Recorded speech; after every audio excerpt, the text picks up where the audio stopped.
Welcome back to the channel. You join me inside the Stag, which is now back where it belongs, inside the garage.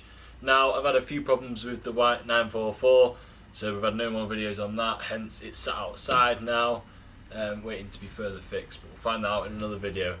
Anyway, now with the Stag, what I've been doing is more stripping of the interior so that I can get the braces welded in there, and then I also want to get the dash out so I can have a look and decide sort of what I'm going to do with the windscreen panel and how I'm going to get that in. Yeah, I've never really worked on a Stag before, so I'm just sort of guessing as I go along. But with the centre console, most of these panels here just pop in. You pop the switches out first, and then they pop in. I've taken the radio out. Don't know if I need to take that out, but it helps me disconnect the wires. And then I've also found a few screws up there at the back that were an absolute nightmare to get out, which I've now got out. Not tested it yet, but hopefully this dash should just pull out. Probably won't do, but yeah, we'll see. It's looking like the steering column is going to need disconnecting.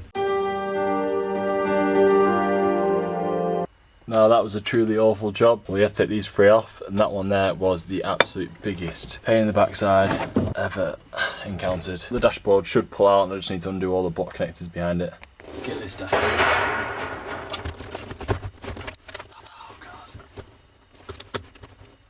Yeah, there's a few more things to unplug at the back. That's the dash mostly out now. I literally just need to disconnect all these little block connectors here. Most of them though are absolute nightmare to come off because obviously they've been on for nearly 50 years, I guess. And that there is the dashboard out. It's actually easier than I thought, that to be fair. Just two fixings down there, a fixing there, fixing there, and then another two just down there mirroring that side.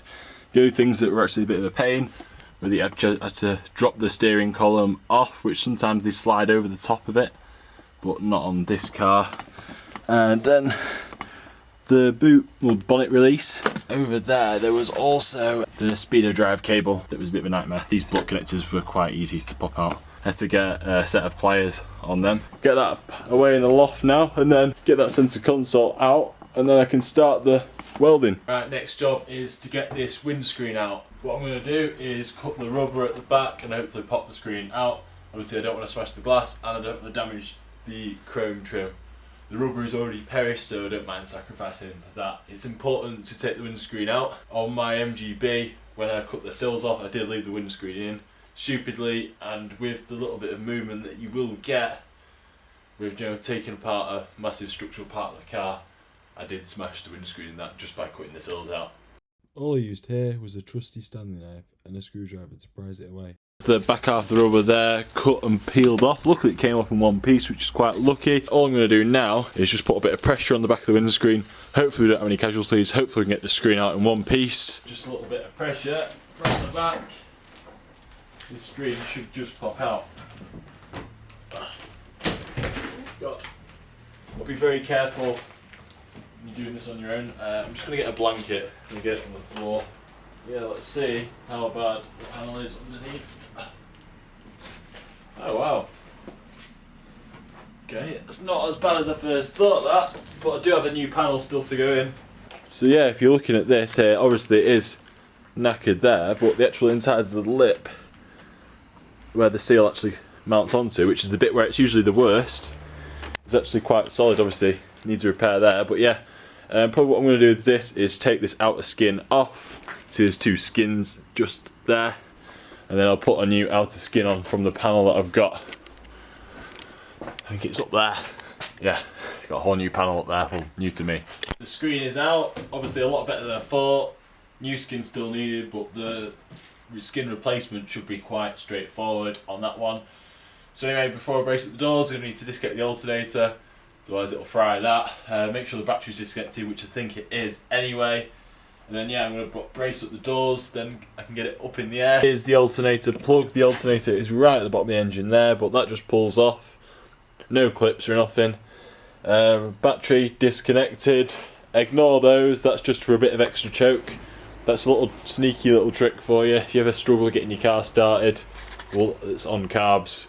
It's not been sat a while, bit of cardboard, little hole.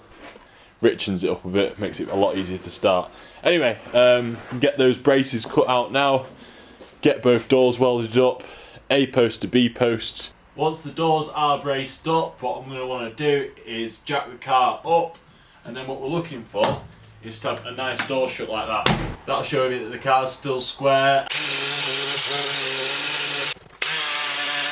Judging from these actual B post and A post, it doesn't look like it's had a replacement sills on this car. There's no sign of any bracing or any welds to any of here, so yeah, it's looking quite original. Originally rusty, but yeah, original nevertheless. Just gonna weld this in now. Wish me luck. I've not welded in a while, so might not be the best.